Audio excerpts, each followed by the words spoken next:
Okay, so I'm going to show you guys how to disassemble one of these. It is a Logitech PlayStation 2 dongle. I actually ordered this on eBay, and I got it, and when I got it, it connected perfectly to the controller that I bought. And then I booted up Kingdom Hearts, and it just didn't work after that. It just stopped, and this light right here kept continuously flashing. Did some Reddit research, and turns out that when that light repeatedly flashes, it's most likely one of the capacitors on the inside. And essentially you just have to desolder those and then resolder a new one onto it. Yeah, I'll just show you. I'll try to pull this up real quick so you guys can see how I take this apart. So essentially you want to take this and you want to wedge it between something. Some guy on Reddit said you might want to wedge it between a door frame and close the door a bit so it gets real tight. I don't like doing that. We're gonna put it into a vise, get it nice and snug, and then you just wiggle this back and forth until it comes off. Mine is obviously, I wiggled all the glue out, so it's very easy to do that. And what you're left with is this. So when you open this, it will not look like this. What I did was, this was the old capacitor that had died out. You want to take a multimeter to both of these capacitors, this bigger one and this smaller one right up here, on the back side, and just check to see which one is dead, or if both of them are dead. And in my case, this big one right here, this is the one that I took out of it. This one was the one that was dead. It was reading almost nothing, and yeah, it came down to figuring out that was what was wrong with it. So just take this bad boy out, and then I put this one in here. You also want to make sure that you put it in the right way.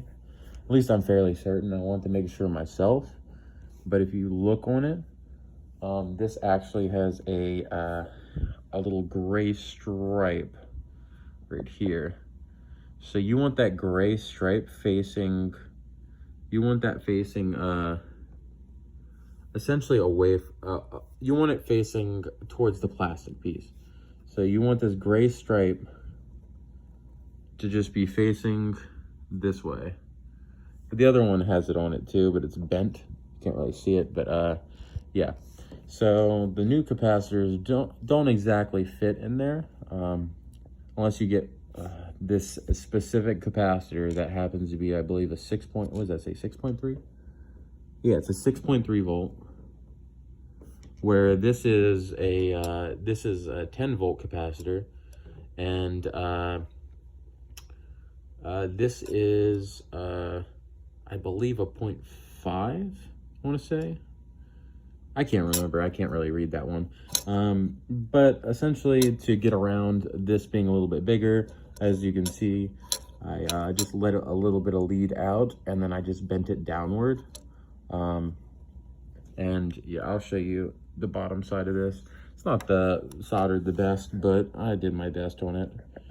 Essentially, there's these two little prongs that you have to desolder out of here. You just want to add some flux to that, and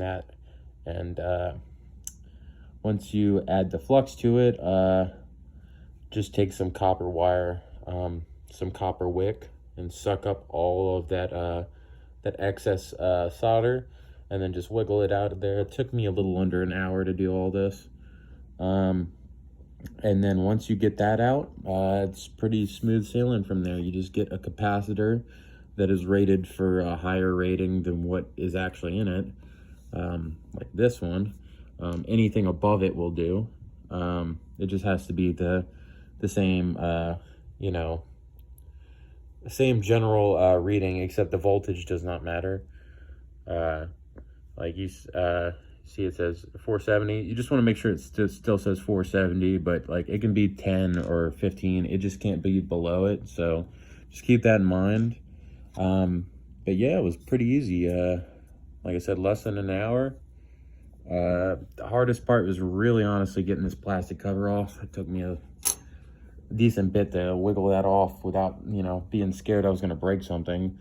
But immediately after I swapped it out, yeah, it just started working perfectly fine.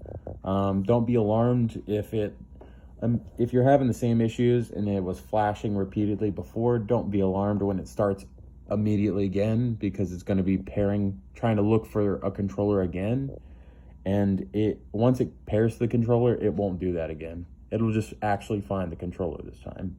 So I hope I helped some people with this. I couldn't find any videos on it, but if anybody has any questions or, you know, anything like that, just feel free to comment on this. I can try to answer whatever questions I can, and then yeah, appreciate you guys watching.